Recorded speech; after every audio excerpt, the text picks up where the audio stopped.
Hello friends, नमस्कार। जय Jagannath. Manorama recipe रे आपण मानकु स्वागत करुच्ची। आज आम सुजी और क्षीर रे एई रेसिपीटी को प्रस्तुत करिबा। खाइला बेले आपण को पूरा केक खाइला परी लागिबो। ताहले डेरी न करी चलतु रेसिपीटी को स्टार्ट करिबा। और आज रेसिपीटी जदि आपण मानकु भल लागे गोटे सुंदर कमेंट दबा सहित चैनल को सब्सक्राइब करबा पई जमार भी भूलिबेनी। ताहले चलतु वीडियोटी स्टार्ट करिबा। एठी मु नहीं जाइए गोटे कप सुजी। एठी मोटा पतला जहाँ आपण मान पाखे आपण नहीं पारे। जो कप रे सुजी नेले से कप रे अधा कप आम देदबा चीनी। आउ एठी गोटे कप क्षीर नहीं से अधा कप मु क्षीर देली। आ सबू जिनस को ये भल भाव में मिसई नवा। एका सहित क्षीर गुड़ी को जमा भी देबेनी। मिसई नेला परे आमे एबे ताकू घोड़नी दे सुजीटी को टिके फुलिबा पाई छाड़ी दबा। एठी पाखापाखि आपण अध घंटाटे पर्यंत आपण आकु छाड़ी नेबे। एठी हमर सुजीटी को फुलिबा पाई मु रखी नेली 15 मिनिट बा सॉरी अध घंटाटे पर्यंत आपण रखिबे। अध घंटारू अधिका रखिबे किंतु कम समय रखिबेनी।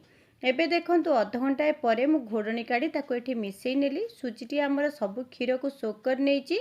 एबे जो कप रे आपण सुजी नहीं से कप रे आपण अधा कप मैदा नहले आपण एठी अटा मध्य नहीं परिबे। मुझे अधा कप मैदा नहीं आ 2 चम्मच मुझे नहीं गली मिल्क पाउडर बा अमूल पाउडर। गोटे चुटकी आपण लुण देबे ताहले मिठाटी आपणकर ठीक आसीबो। एठी 2 चम्मच पाखापाखि नड़िया कोरा देली। आ जो क्षीर बड़का थिला ताकू देई एबे आमे मिसेइबा। आपण नड़िया कोरा बदल रे किछि काजू मध्य एठी ऐड करि परिबे बा बादाम मध्य ऐड करि परिबे। देकी ताकू आमे एठी भल भाव में मिसेई नबा। देखंतु आमको एठी पाखापाखि गोटे कप ही क्षीर लागिला। बेसी क्षीर भी एठी आपण को लागिबनी। जेतिकी सुजी नहीं थिबे आपण सेतिकी क्षीर रे आकु गोळेबे। जमा भी बेसी क्षीर आकु देबेनी। तापरे सबु जिंस को भल भाबे आमे एठी मिसेई नबा। आपण चाहिले बास्ना पे एठी किछि गुजराती गुंड मध्य ऐड करि पारंती। मु एठी गुजराती गुंड बा कोनोसी फ्लेवर देनी। गोटे चुटकी आम एठी खाइबा सोडा दबा। आ सोडा को टिके एक्टिव करबा पई सेतरे मु 2 ठोपा लेंबूर रस ऐड कली। लेंबू रस देला परे ताकू देखंतु आपण एमती गोटे पट ही गोळेबे। एपट सेपट करी गोळेबेनी। जेमती आपण केक गोळांती बस सेही प्रोसेस रे आपण आकू गोळेई नेबे। एबे देखंतु बैटरटी आपण एतिकी काठुआ रखिबे। पूरा पतला करिवेनी कि पूरा काठुआ मध्य करिवेनी। जदि गोटे कप सुजी पाई गोटे कप क्षीर नौछंती ताले आपण को पूरा परफेक्ट एई बैटरटी मिलिबो। एबे देखंतु तेलटी हमर भल भाबे गरम हे गलानी। गोटे बुंदा मु देई देली। देखंतु धीरे धीरे बबल्स आसिला।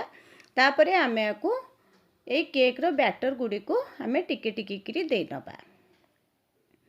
आपण एटी तेलटी को बेसी गरम करिवेनी, धुआंधार गरम करिवेनी। बस हल्का गरम हे जिवो। टिके गरम होला परे आमे एठी केक रो बैटर को नहीं छोट छोट बॉल्स आकार रे दे दबा। गोटे पट भल भाबे फुली जिवो बा गोटे लाल होला परे देखंतु केक गुडी का हमर केते सुंदर भाबे फुली जाईची। फुली गला परे आमे कोन करबा ना गैस रो फ्लेम को मीडियम रे रखि नबा। सबु जिंस को एमती ओल्टेई नबा। आ मीडियम आंच रे आपण आरो पटटी को सेकी नेबे। गैस रो फ्लेम को आपण एठी मीडियम रे रखी ही आकू बनेबे। ताहले जाई कि भीतर अंशटी भल भाव में सिझी जिवो। दुई पट जाक लाल लाल हो गला परे आपण ताकू गोटे प्लेट को काढ़ी नेबे। एबे चलंतु मु आपण को देखैबी हाथ रे मध्य आपण को पकेइले बहुत सुविधा हबो। चामच ठारू आपण हाथ रे एमती गोटे गोटे बड़ी बड़ी बॉल्स नै जिबे। आ ताकू तेल रे दे देबे। देखंतु बॉल हाथ रे देले शेप गुडी को बहुत सुंदर आसुची। आ केक गुडी को देखिबा पई मध्य भल लागिबो। आशा करछि आपन को ये रेसिपीटी निश्चय पसंद आसीथिबा। बहुत कम समय रे कम सामग्री रे मध्य प्रस्तुत हो जाउची। आपण आको घरे गोटे थर निश्चय ट्राई करंतु। आ केमिति लागिला कमेंट करबा पई जमार भी भूलिबेनी।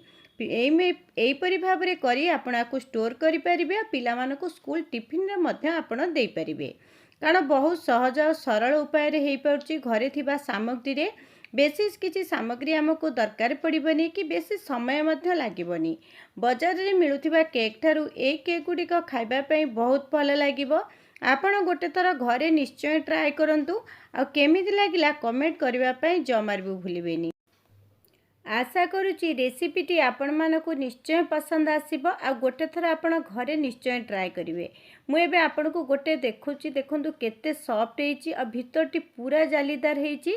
वीडियोटी को मु एठी रखुची। नमस्कार, जय जगन्नाथ।